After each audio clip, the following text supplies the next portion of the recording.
Escrito ditado por Luiz XI a senhorita Hermance do Falques. Nota.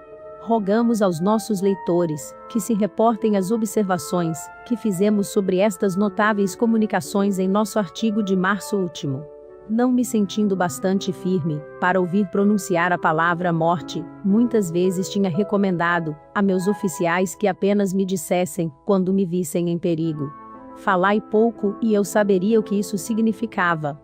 Quando já não havia mais esperança, Olivier Lidain me disse duramente, na presença de Francisco de Paula e de Coitier: Majestade, é preciso que nos desobriguemos de nosso dever. Não tenhais mais esperanças neste santo homem, nem em qualquer outro, porquanto chegastes ao fim, pensai em vossa consciência, não há mais remédio. A essas palavras cruéis, toda uma revolução operou-se em mim, eu já não era o mesmo homem, e me surpreendia comigo mesmo. O passado desenrolou-se rapidamente ante meus olhos, e as coisas me pareceram sob um aspecto novo. Não sei que de estranho se passava em mim. O duro olhar de Olivier Lidain, fixado sobre o meu rosto, parecia interrogar-me.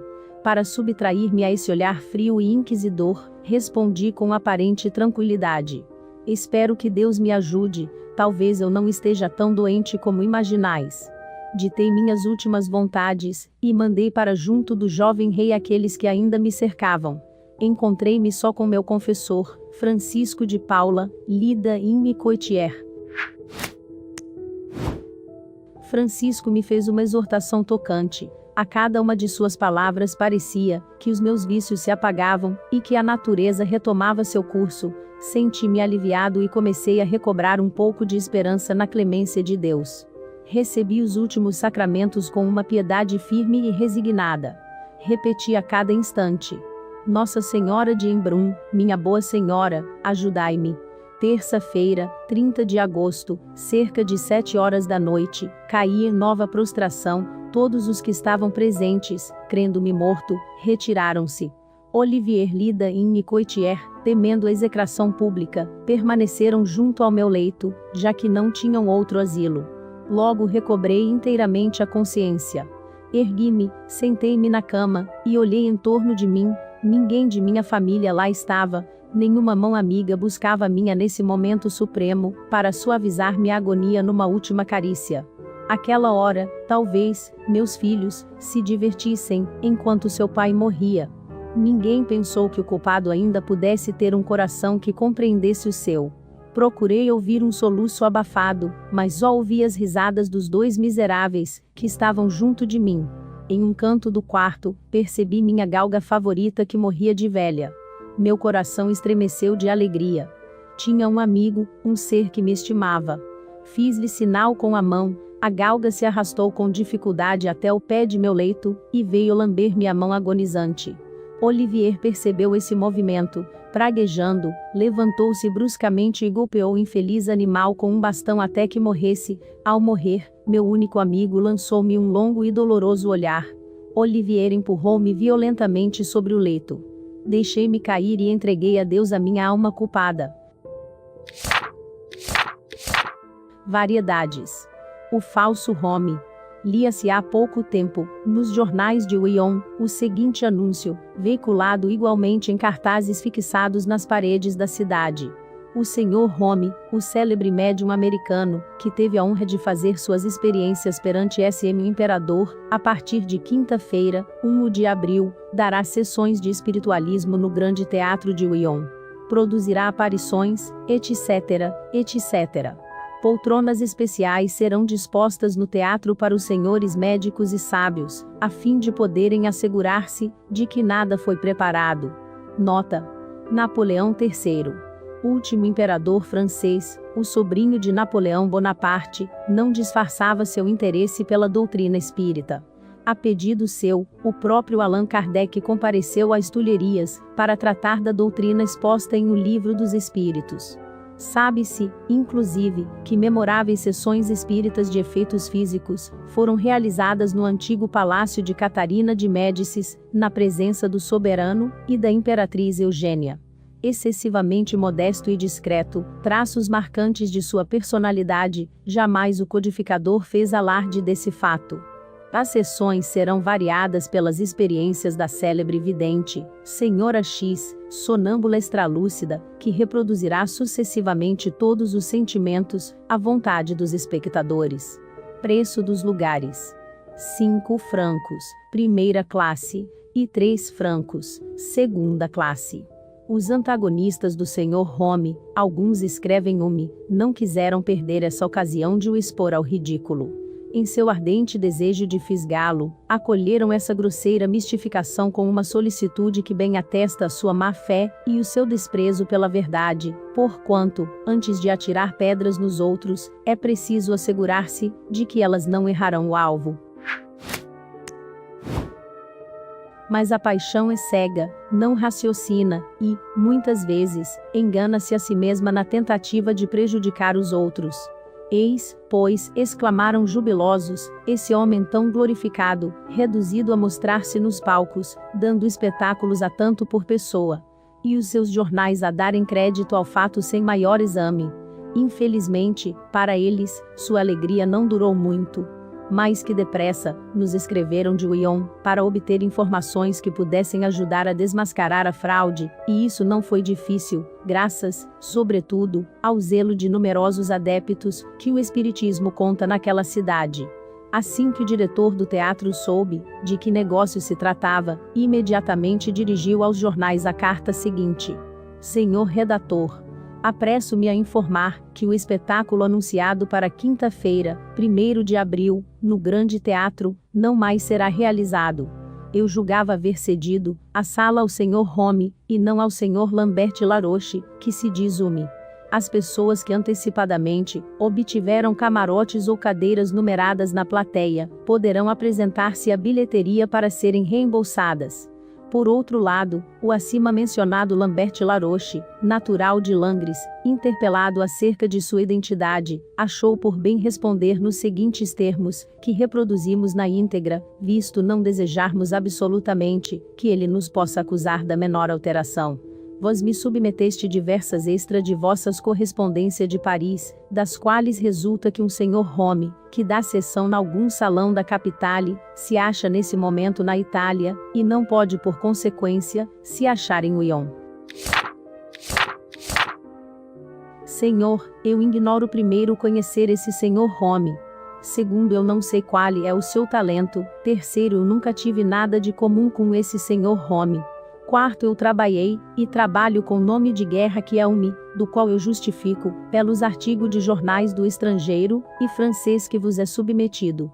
Quinto, viajo com 2 companheiros, meu gênero de experiência, consiste em espiritualismo ou evocação, visão, e numa palavra reprodução das ideias do espectador por um sujeito. Minha especialidade é de operar por esse procedimento sobre as pessoas estrangeiras, como se pôde ver nos jornais que vêm da Espanha e da África. Assim, senhor redator, vos demonstro que eu não quis tomar o nome desse pretendido Home, que vós dizeis em reputação, o meu é suficientemente conhecido por sua grande notoriedade, e pelas experiências que possuo. Recebei, senhor redator, minha saudação atenciosa. Cremos inútil dizer que o senhor Lambert Laroche deixou Lyon com as honras da guerra. Por certo irá a outros lugares em busca de pessoas mais fáceis de enganar. Acrescentamos somente uma palavra para exprimir nosso pesar, por vermos com que deplorável avidez certas pessoas, que se dizem sérias, acolhem tudo quanto possa servir a sua animosidade.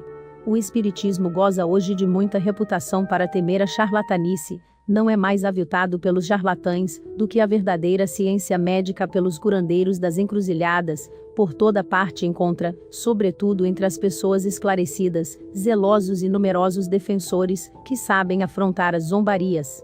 Longe de prejudicar, o caso de Lyon apenas serve à sua propagação, ao chamar a atenção dos indecisos para a realidade.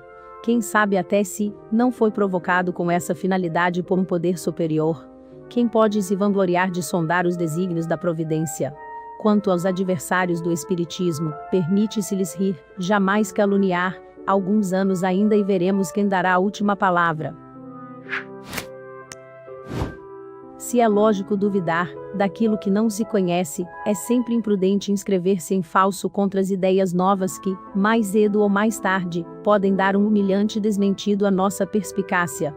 A história aí está para o provar.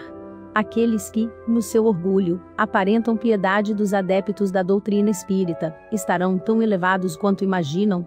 Esses espíritos, que ridicularizam, recomendam que se faça o bem e proíbem o mal, mesmo aos inimigos, eles nos dizem que nos rebaixamos pelo só desejo do mal. Qual é, pois, o mais elevado, o que procura fazer o mal, ou aquele que não guarda em seu coração nem ódio nem rancor? O Sr. Home regressou a Paris há pouco tempo, mas deve partir sem demora para a Escócia, e, de lá, para São Petersburgo. Manifestações no Hospital de Saintes. O jornal independente de La Charente Inférieure narrava, no mês de março passado, o seguinte fato que teria ocorrido no Hospital Civil de Saintes. Contam-se histórias maravilhosas, e nesses 8 dias, não se fala senão dos estranhos ruídos que, todas as noites, ora, imitam o trote de um cavalo, ora a marcha de um cachorro, ou de um gato. Garrafas colocadas sobre a lareira são lançadas para o outro lado do quarto. Um pacote de trapos velhos foi encontrado, certa manhã, torcido em 1000 nós, impossíveis de desatar. Um papel, sobre o qual haviam escrito: "Que queres, que pedes?" foi deixado uma noite sobre a lareira. Na manhã do dia seguinte estava escrita a resposta, mas em caracteres desconhecidos e indecifráveis. Fósforos colocados sobre uma mesa, à noite, desapareceram como por encanto. Enfim, todos os objetos mudaram de lugar, e se espalharam por todos os cantos. Tais sortilégios somente ocorrem na obscuridade da noite. Desde que se faça a luz, tudo volta ao silêncio. Apagando-a, os ruídos logo recomeçam. É um espírito amigo das trevas. Várias pessoas, eclesiásticos, antigos militares deitaram-se nesse quarto enfeitiçado, e foi-lhes impossível descobrir alguma coisa, ou dar-se conta do que ouviam. Um empregado do hospital, suspeito de ser o autor dessas travessuras, acaba de ser despedido. Assegura-se, porém, que ele não é o culpado, ao contrário, muitas vezes foi a própria vítima. Parece que esse caso começou há mais de um mês. Passou-se muito tempo, sem que nada fosse dito, cada um desconfiando dos próprios sentidos, e temendo ser levado ao ridículo. Somente há alguns dias, é que se começou a falar disso. Observação: ainda não tivemos tempo de nos assegurar da autenticidade dos fatos descritos acima. Só os apresentamos com muita reserva. Observaremos apenas que, caso tenham sido inventados, nem por isso são menos possíveis, e nada apresentam de mais extraordinário que muitos outros do mesmo gênero, e que estão perfeitamente constatados. Sociedade Parisiense de Estudos Espíritas. Fundada em Paris no dia 1º de abril de 1858. E autorizada por portaria do Senhor Prefeito de Polícia, conforme o aviso de essa examinadora, Senhor Ministro do Interior e da Segurança Geral, em data de 13 de abril de 1858. A extensão, por assim dizer, universal, que a cada dia tomam as crenças espíritas, fazia vivamente desejar-se a criação de um centro regular de observações. Essa lacuna acaba de ser preenchida.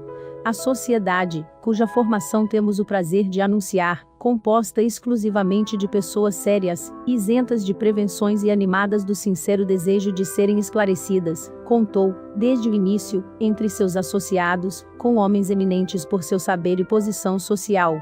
Ela é chamada, disso estamos convencidos, a prestar incontestáveis serviços à comprovação da verdade. Seu regulamento orgânico lhe assegura uma homogeneidade sem a qual não há vitalidade possível, baseia-se na experiência dos homens, e das coisas, e no conhecimento das condições necessárias às observações, que são objeto de suas pesquisas.